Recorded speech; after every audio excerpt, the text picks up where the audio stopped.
A year full of ups and downs but had great learnings। जी हाँ, आज की इस वीडियो में मैं आपके साथ शेयर करूंगा मेरा full experience as a 22 year full time stock market trader. क्योंकि ये साल में मुझे लॉसेस भी अच्छे खासे हुए, प्रॉफिट्स भी अच्छे खासे हुए, और कौन सी वो गलतियां है, कौन सी वो मिस्टेक्स है जो मैंने की एज अ ट्रेडर जिसकी वजह से मुझे लॉसेस हुए, वो आज की वीडियो में मैं आपको इन डिटेल शेयर करूंगा। और हर एक बिगिनर ट्रेडर जिसको मार्केट में 1 से 3 साल हुए, उसको ये वीडियो एंड तक दिखना बहुत ही ज्यादा जरूरी है, ताकि मैंने जो गलतियां की, मैंने जो मिस्टेक्स की, वो आप बिल्कुल भी ना करो। So do watch this video till the end, और देखने के बाद पसंद आ जाए तो like it, share it and subscribe for more. Let's get started. So being a full time trader, मेरा तो डेली जॉब यही है कि 9:15 बजे मार्केट में आ जाओ और जो मेरी स्ट्रेटेजीज है उसके हिसाब से ट्रेड करो, एंट्री लो, और अगर कंसिडरेबल प्रॉफिट बन रहा है तो मुझे एग्जिट ले लेना है। अब ये स्ट्रेटेजी को मैंने ऑन पेपर रखा और पिछले साल यानी जनवरी 2025 से इसको अपनाना शुरू किया। स्टार्टिंग में अच्छे खासे प्रॉफिट्स हुए, लेकिन आफ्टर अगर अप्रैल देखोगे ना, अप्रैल तक इट वाज टू गुड, बहुत अच्छे खासे प्रॉफिट्स हुए। I hardly had some losses, यानी इधर उधर कोई इक्का दुक्का लॉस हुआ रहेगा, लेकिन ओवरऑल देखोगे तो बहुत अच्छा चला। लेकिन पोस्ट अप्रैल, मई से लेके जुलाई तक के जो ये 3 महीने थे, मई जून जुलाई, यहाँ पर जो लॉसेस हुए वो बहुत ही ज्यादा खतरनाक थे। जो मैंने छोटे कैपिटल को कंसिस्टेंट लेवल पे ट्रेड करके बड़ा बनाया था, वो पूरा capital with in a span of 10 to 12 trading sessions wipe out हो गया था। तो ऐसी कौन सी वो गलतियां मैंने की और इससे आपको क्या सीखना चाहिए, वो मैं इन डिटेल में आपको बताते जाऊंगा। तो सबसे पहली गलती, never over average your losing trade. बहुत सी बार क्या होता है, आपने कोई मार्केट में ट्रेड लिया, अब ट्रेड लेने के बाद आपके डायरेक्शन के अगेंस्ट मार्केट चला गया। समझो आपने कॉल लिया था और मार्केट फुल कॉल के साइड जाने वाला दिखा रहा था, लेकिन उसके बाद पुट के साइड में कोई बड़ी रेड कैंडल आ गई और मार्केट का डायरेक्शन है वो शिफ्ट हो गया, चेंज हो गया। तो अब मार्केट नीचे जा रही है, तो आपने प्रीमियम पे करके जो कॉल ऑप्शन लिया था उसकी वैल्यू नीचे गिरते जाएगी। तो ऐसे केस में most of the new traders क्या करते हैं, मैंने भी ये सेम चीज की, ये सेम गलती की, कि मैं ओवर एवरेज करते जाता हूँ। यानी समझो मैंने कोई चीज 50 पे खरीदी, कोई कॉल ऑप्शन मैंने 50 पे खरीदा, अब मार्केट का मूड शिफ्ट हो गया है, मार्केट नीचे गिर रही है, तो कॉल ऑप्शन का प्रीमियम गिर के आ गया 40 पे, तो मैंने 40 पे उसको एवरेज कर लिया। फिर वो गिर के आ गया 25 पे, तो मैंने 25 पे एवरेज कर दिया। तो इससे मेरा एवरेज प्राइस कम हो रहा है, लेकिन अगर मार्केट ऊपर उठेगा ही नहीं, तो वो जो प्रीमियम है वो तो कंटिन्यूसली गिरते जाएगा। और जो 50 का प्रीमियम अगर मैं 40 पे बेच देता, तो मुझे केवल 10 पॉइंट्स का लॉस होता। जो मेरे लॉट साइज के, अगर मैं एक लॉट साइज की बात करूं निफ्टी पे, तो मेरा लॉस होता 750 रुपए। लेकिन वही जब प्रीमियम गिरता रहा, मैं ओवर एवरेज करते गया, तो मेरी जो पोजीशन थी वो मेरे एक लॉट से अब बढ़ के हो गई 3 से 4 लॉट। और अब जब मार्केट उठ ही नहीं रहा है, तो वो जो प्रीमियम 25 तक भी था, वो गिर के आ चुका है 5 या 6 रुपए पे। और कई सी बार इस मोमेंट तक भी एक इंडिविजुअल ट्रेडर ये उम्मीद में रहता है कि मार्केट उठेगा और क्विक मुझे स्पाइक्स मिलके मैं एवरेज प्राइस तक तो पहुंच जाऊंगा, तो मैं मेरे ट्रेड को कॉस्ट टू कॉस्ट में कट कर दूंगा और मुझे कोई भी लॉस नहीं होगा। लेकिन ये होने की पॉसिबिलिटी 100 में से 2 बार है। बाकी के जो 98 टाइम्स आपको लॉस ही होना है, आपने जो भी पैसा दिया है वो मार्केट लेकर ही जाएगा। तो जहां मुझे एक लॉट पे लॉस हो रहा था, अब मुझे 4 से 5 लॉट पे लॉस हो रहा है, क्योंकि मैंने मेरे लूजिंग ट्रेड को ओवर एवरेज कर दिया। तो सबसे पहली गलती, कभी भी अगर लूजिंग ट्रेड में हो, उसको ओवर एवरेज नहीं करना है, उसको आपके पहले या फिर दूसरे स्टॉप लॉस पे मस्ट एग्जिट लेना है। क्योंकि ट्रेडिंग में सबसे इंपॉर्टेंट चीज है कैपिटल। कैपिटल बचा के रखोगे तो बहुत लंबा खेल पाओगे। अगर कैपिटल ही वाइप आउट हो जाता है तो ट्रेडिंग करोगे कैसे? भले ही कैपिटल चलाओ, वापस कमा भी लोगे, कोई और सोर्सेस से पैसे कमा लोगे, लेकिन जो बड़े लॉस के साथ कॉन्फिडेंस चले जाएगा ना, वो कॉन्फिडेंस वापस नहीं आता है। दूसरी गलती, कभी भी अपनी खुद की स्ट्रेटेजी पे भरोसा करो, ना कि किसी एक्सपर्ट की। अभी देखो, मैं जब मार्केट खोल के बैठता हूँ तो मैं जी बिजनेस देखता हूँ, तो जी बिजनेस पे कई बार मेरी जो स्ट्रेटेजी है उसके कॉन्ट्राडिक्ट में जो एक्सपर्ट्स पैनल बैठता है ना, उसमें कोई अपनी स्ट्रेटेजी दे देता है, यानी कोई एक्सपर्ट अपनी स्ट्रेटेजी को देता है। तो बहुत सी बार मैं खुद भी क्या करता हूँ, मेरी जो खुद की स्ट्रेटेजी है उस पर भरोसा ना करके वो ट्रेड को एग्जिट करता हूँ, और जो एक्सपर्ट ने स्ट्रेटेजी बताई है, जो कॉल उन्होंने दी है, वो कॉल ले लेता हूँ। और यहाँ पर मैंने एक बात नोटिस की है कि जब भी मैं ऐसा कुछ करता हूँ, यानी खुद की स्ट्रेटेजी पे भरोसा ना करके दूसरे की स्ट्रेटेजी को फॉलो करता हूँ, तो उसमें मेरा 10 में से 9 बार पैसा चले जाता है। लॉस होना ये मुझे कंफर्म है। तो दूसरी गलती क्या है कि कभी भी खुद पे भरोसा करो। दूसरे की स्ट्रेटेजी भले हो कितना भी एक्सपर्ट होने दो, लेकिन उसका मार्केट का व्यू पॉइंट अलग है, आपका मार्केट का व्यू पॉइंट अलग है। So always believe on yourself.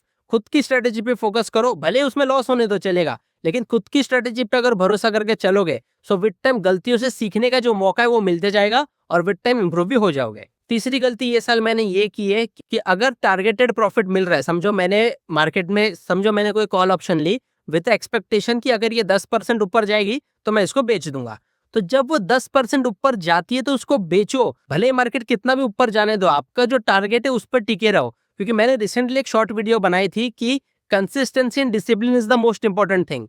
अगर इसको फॉलो करके हम चलेंगे, सो भले हम छोटे टारगेट्स या फिर छोटे प्रॉफिट्स को ले रहे, लेकिन विद टाइम अगर वो हम कंसिस्टेंट लेवल पे, यानी 10 में से समझो 6 या 7 बार भी अचीव कर पा रहे, तो over a long period of time हमारे पास खेलने के लिए, ट्रेडिंग करने के लिए कैपिटल होगा और हमारा कैपिटल ग्रो भी करेगा। Number 4, never ever do revenge trading. कई से बार क्या होता है, मार्केट में आप आए, आपका सुबह एक 5-10 हजार का प्रॉफिट हो गया, फिर आपने दूसरा तीसरा ट्रेड लिया, वहां पे आपको कंटिन्यूस लॉसेस हो रहे, तो जो आप सुबह 10,000 प्लस थे, अब आप 5 to 7,000 माइनस हो।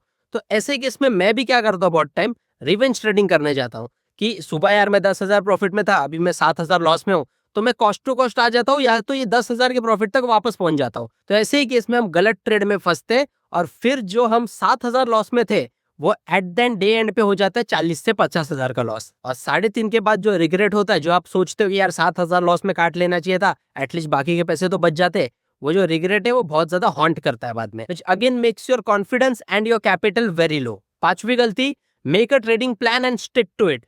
अगर आपने प्लान बनाया कि मैं रोज के केवल 2 ही ट्रेड करूंगा, फिर भले ही वो पॉजिटिव होने दो, भले ही वो नेगेटिव होने दो, 2 से ज्यादा ट्रेड में नहीं करूंगा। तो ऐसे केस में जब आपका बुरा दिन होगा, जब आपके लूजिंग डे है, वैसे डे में आपका कैपिटल प्रोटेक्ट होगा, क्योंकि आपने आपके ट्रेड सेटअप के हिसाब से, आपके प्लान के हिसाब से ये तय करके रखा है कि 2 ही ट्रेड करूंगा। तो भले ही दोनों ट्रेड आपके लॉस में बंद होते, आपके दोनों में स्टॉप लॉसेस हिट होते, तो भी कैपिटल बचा होगा, क्योंकि 2 ट्रेड से ज्यादा आप नहीं कर रहे हो और आप रिवेंज ट्रेडिंग यहाँ पे नहीं करोगे। और जब जब रिवेंज ट्रेडिंग नहीं करोगे, मार्केट से बदला लेने नहीं जाओगे, तो कैपिटल बच के रहेगा और आगे के सेशंस में ट्रेड करने के लिए कॉन्फिडेंस भी रहेगा। नंबर 6 पे मेरी वो गलती आती है जिसकी वजह से मेरा most of the trading capital wipe out हुआ है। जहाँ पे मुझे छोटे लॉसेस हो सकते थे, वहां पे बड़े लॉसेस हुए।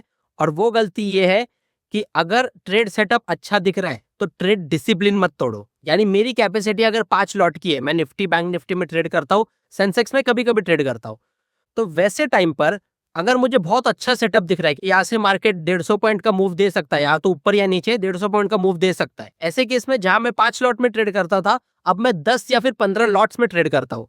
तो वैसे केस में अगर एक बार भी मेरा एनालिसिस गलत होता है, तो मेरे लॉसेस 3 गुना हो जाएंगे, क्योंकि जहां मैं 5 लॉट में ट्रेड कर रहा था, अब मैं 15 लॉट में ट्रेड कर रहा हूँ। तो जहां पे मुझे 10,000 का नुकसान होने वाला होता, अब होगा 30,000 रुपए का नुकसान। सो यहाँ से सीखने की बात यह है कि ट्रेड सेटअप कितना भी अच्छा रहने दो, कितने भी ल्यूक्रेटिव रहने दो, उसमें आपको पता है कि बहुत ज्यादा पैसे बनेंगे, नेवर डू दैट, क्योंकि मार्केट रोज मौका देगा। 240 ट्रेडिंग सेशन होते हैं इन अ ईयर, 240 मौके आपके पास। एक ही दिन में अमीर बनने जाओगे तो डेफिनेटली गरीब बन के निकलोगे, जेब तो खाली होगी और जो कॉन्फिडेंस है वो खत्म हो जाएगा, वापस आ नहीं पाओगे। Coming to the 7th trading mistake, जो मैंने ये साल की है, बहुत बार की है, कई बार ये कसम भी खाई थी कि अब नहीं करूंगा, लेकिन तो भी करता ही हूं। और वो गलती है BTST ट्रेड है। BTST यानी बाय टुडे सेल टुमारो, यानी आज मैं मार्केट में कुछ खरीदूंगा और उसको कल सुबह मॉर्निंग सेशन में बेच दूंगा। ये जो चीज है ना, यहाँ पे लॉसेस बहुत ही ज्यादा एम्पलीफाई हो जाते हैं, बढ़ जाते हैं। क्यों, क्या होता है, बहुत सी बार मैं क्या करता हूँ, सुबह आज मैंने कोई ट्रेड लिया, अब वो ट्रेड दिन भर में मुझे लॉस दे रहा है, तो मैं ये सोचता हूँ हो सकता है कल ये मुझे प्रॉफिट दे दे, तो मैं उसको होल्ड कर लेता हूँ। लेकिन मैं ये बात को भूल जाता हूँ कि आज जो चीज लॉस में, अगर कल भी वो लॉस में रही, तो आज से डबल लॉस कल होगा। यानी फॉर एन एग्जांपल समझो, मैंने आज कोई पुट ले लिया और उसी दिन पूरा टाइम मार्केट कॉल के साइड रहा, मार्केट बढ़ते गया, तो मेरा पुट है वो लॉस में आ गया। तो यहाँ पर मैं ऐसा सोचता हूँ कि ये मेरे ट्रेड को मैं एक और दिन कैरी कर लेता हूँ, ताकि अगले दिन हो सकता है मार्केट गैप डाउन हो जाए और मेरा जो पुट है उसमें लॉस रिकवर हो गया, थोड़ा बहुत प्रॉफिट भी मिल जाए।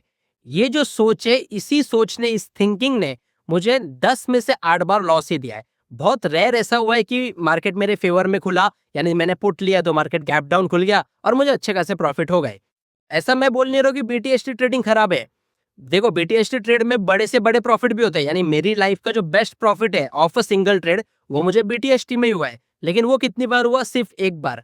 बाकी के टाइम्स जब मैंने ये किया, सो आई हैड लॉसेस, क्योंकि आज अगर मार्केट आपके अगेंस्ट है तो हो सकता है कल भी मार्केट आपके अगेंस्ट हो, और ऐसा अगर हो गया तो आज जो लॉस 10,000 रुपए का है, हो सकता है कल वो लॉस 20, 25, 30, 50,000 का हो जाए। So again, as a new trader, as a beginner trader, BTST trades को अवॉइड करो। दिन भर 6.25 घंटे मार्केट खुली रहती है, 9:15 से 3:30 के बीच में। उसमें अगर पहले के 15 मिनट और लास्ट का आधा घंटा छोड़ भी दो, तो भी आपके पास 5.5 घंटे होते हैं, जिसमें मार्केट आपको 1 से 2 मौके ट्रेड के देता है। तो आज का आज ट्रेड करो और आज ही के आज खत्म करो, कल लेके जाने की जरूरत ही नहीं है, अनलेस एंड अनटिल आपकी जो एनालिसिस है वो बहुत ही ज्यादा स्ट्रांग है और आपने थीटा, डीके, गामा, डेल्टा सब के हिसाब से प्रॉपर स्ट्रेटेजी को सोच के प्रॉपर कैपिटल को एलोकेट करके ट्रेड किया है। और आपके अगर वो रिस्क रिवॉर्ड में बैठ रहा है तो definitely you can do BTST। लेकिन अगर लॉस में और ट्रेड को कैरी करने जा रहे हो, so for me that is not a good thing, क्योंकि वहां पे लॉसेस बढ़ते हैं डेफिनेटली। अगली मिस्टेक मेरी ये है कि एक्सपायरी ट्रेडिंग। निफ्टी सेंसेक्स सबकी एक्सपायरी होती है, निफ्टी सेंसेक्स की वीकली एक्सपायरी होती है, बाकी जितने भी bank Nifty, Nifty mid select और बैंक एक्स, ये सबकी जो एक्सपायरी है मंथली होती है।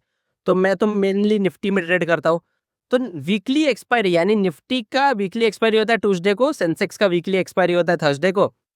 जब भी कोई भी इंडेक्स की अगर वीकली एक्सपायरी है, सो एक्सपायरी पे छोटा ट्रेड करो। मैक्स टू मैक्स आपका जो भी कैपिटल साइज है उसका वो 5 to 10% होना चाहिए, क्योंकि एक्सपायरी के दिन थीटा डीके फास्ट होता है।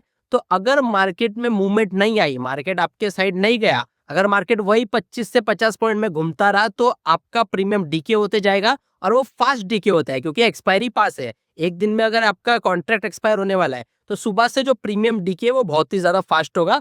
इसलिए एक्सपायरी पे कभी भी अगर आप ट्रेड करना चाहोगे, पहले तो मैं एडवाइस करूंगा कि डोंट ट्रेड ऑन एक्सपायरी, वो इंडेक्स को छोड़ दो। यानी ट्यूसडे तो निफ्टी में ट्रेड मत करो, थर्सडे तो सेंसेक्स में ट्रेड मत करो। लेकिन अगर करना भी है, थोड़ा हाथ में खुजली रहती है, प्रॉफिट कमाने का आपको जोश जुनून है, तो छोटा ट्रेड करो। जो आपके कैपिटल साइज का जो टोटल कैपिटल है उसका 5 to 10% होना चाहिए, ताकि अगर वो पैसा चले भी जाए तो भी बाकी का पैसा है which you can use to recover that loss in later sessions. और 9th and the final trading mistake जिसकी वजह से मुझे बहुत ही बड़े नुकसान हुए, वो चीज ये है कि never use more than 50% of your capital to trade. आप कोई भी ट्रेडिंग कर रहे हो, समझो आपका कैपिटल ₹1,00,000, सो आपको मैक्सिमम 50,000 यूज करना है टू ट्रेड। क्योंकि इन केस मार्केट में कोई भी बड़ी चीज हो जाती है और आपके वो 50,000 लॉस हो जाते हैं, then too you will be having the rest 50,000, जो आपको मदद करेगा to sustain in the market, to trade in the market. क्योंकि again I am saying, market रोज मौका देता है। ऐसा नहीं हमको एक ही दिन में अमीर बन जाना है, मार्केट रोज मौका देगा। इसलिए अपनी एक स्ट्रेटेजी और अपने ट्रेडिंग प्लान को पकड़ के चलो, डिसिप्लिन को पकड़ के चलो, कंसिस्टेंसी को पकड़ के चलो। आई बेट कि अगर ये सब चीजों को आप करके चलते हो, प्रॉपर पोजीशन साइजेस के साथ चलते हो, सो ट्रेडिंग से पैसा कमाना is not that hard. You will be having lots of learning, you will be having lots of losses, बहुत कुछ होगा। कुछ दिन इतने बड़े प्रॉफिट होंगे जो आपके एक्सपेक्टेशंस के परे हो, लेकिन कुछ दिन ऐसे लॉसेस होंगे जो आपको पूरा अंदर से तोड़ देंगे। But those are the days जहाँ पे कॉन्फिडेंस को रखना है, जहाँ पे अपनी साइकोलॉजी को स्ट्रांग रखना है, अपनी थिंकिंग को चालू रखना है, क्योंकि being a trader is not easy. और यहाँ पे मैं आपको एक प्रो टिप दूंगा, एक बहुत ही अच्छी टिप दूंगा कि अगर आप यंग हो और मार्केट में बिगिनर ट्रेडर हो, so never ever depend solely on the trading income. अब मैं ट्रेडर हूँ, मुझे ट्रेडिंग में लॉसेस होते हैं, लेकिन मेरे और भी काम है। जैसे मैं कंटेंट बनाता हूँ, जैसे मैं इंडिविजुअल लेवल पे फ्रीलांसिंग करता हूँ, लेमन करके जो स्टॉक ब्रोकर है उसका मैं ऑथोराइज्ड पर्सन हूँ। ऐसे में इंडिविजुअल लेवल पे मेरे वेरियस सोर्सेज ऑफ इनकम चालू है, तो मुझे ट्रेडिंग में लॉसेस भी होते हैं, so it won't affect my daily life. मेरे जो डेली लाइफ के खर्चे वो चलते रहने चाहिए। तो जब तक आप एक full time established proper profitable trader नहीं बनते हो, तब तक you must be having rest 3 to 4 sources, ताकि अगर आपका ट्रेडिंग नहीं चले, क्योंकि बीच में 2-3-4 महीने ऐसे आएंगे जहाँ पे ट्रेडिंग में कंटिन्यू लॉसेस होंगे, कोई प्रॉफिट नहीं होगा, कोई पैसा जेब में नहीं आएगा। हो सकता है कि कैपिटल खड़ा करने के लिए आपको पैसा डालना पड़े। तो वैसे टाइम पर आपकी डेली लाइफ के जो खर्चे, जो रोजमर्रा की जिंदगी है, वो अफेक्ट ना हो। You should be having some other sources of money जिस पे आप डिपेंडेंट रह सको। So that's all, this were the mistakes जो मैंने ये साल यानी साल 2025 में ट्रेडिंग के अंदर की है। But I never regret it, क्योंकि अगर ये मिस्टेक्स ना होती तो जो चीजें मुझे आज पता है वो हो सकता है मुझे नहीं पता होती। एंड आई एम ग्लैड कि ये सारी मिस्टेक्स मेरे अर्ली स्टेजेस में हो गई। देखो, मुझे ट्रेडिंग करते हुए लगभग 3 साल हुए, और मैं ये बहुत ही खुद को खुश नसीब समझता हूँ कि ये मेरे साथ जो भी चीजें हुई, जो भी चीजें मैंने सीखी, ये in the early stages of trading हो गई। क्योंकि at this level, at this stage, I can experiment on my self. I am young, तो मैं चीजों के साथ एक्सपेरिमेंट कर सकता हूँ, मैं डेयरिंग कर सकता हूँ, मैं बड़ी रिस्क ले सकता हूँ। लेकिन यही चीज जब मेरे कंधों में बहुत बड़ी फैमिली की रिस्पॉन्सिबिलिटीज होगी और तब मेरे साथ होगा, so it is not that easy. इसलिए मैं हमेशा लोगों को यही बोलता हूँ कि अगर आपने मन में ठान लिया है कि आपको ट्रेडिंग करनी है, तो start as early as possible. क्योंकि जो बुरी चीज है वो हर एक ट्रेडर के साथ होना तय है। तो जितना जल्दी आपके साथ वो बुरी चीजें हो जाए, उतना आपके लिए अच्छा है, ताकि फ्यूचर में उसी गलतियों से सीख कर आप अच्छे खासे पैसे कमा सको। सो ट्रेडिंग के रिलेटेड आपके और भी कोई क्वेश्चन है, आप और कुछ जानना चाहते हो, do let me know in the comment section, I will definitely answer. बाकी वीडियो की इन्फॉर्मेशन, कंटेंट पसंद आया हो, प्लीज लाइक इट, अपने ट्रेडर दोस्तों के साथ शेयर कर दो ताकि उनको भी थोड़ी मदद मिले। और ऐसे ही फाइनेंस के रिलेटेड कंटेंट से जुड़े रहने के लिए चैनल को प्लीज सब्सक्राइब कर दो। So until next time, this is Mohit Lamba signing of.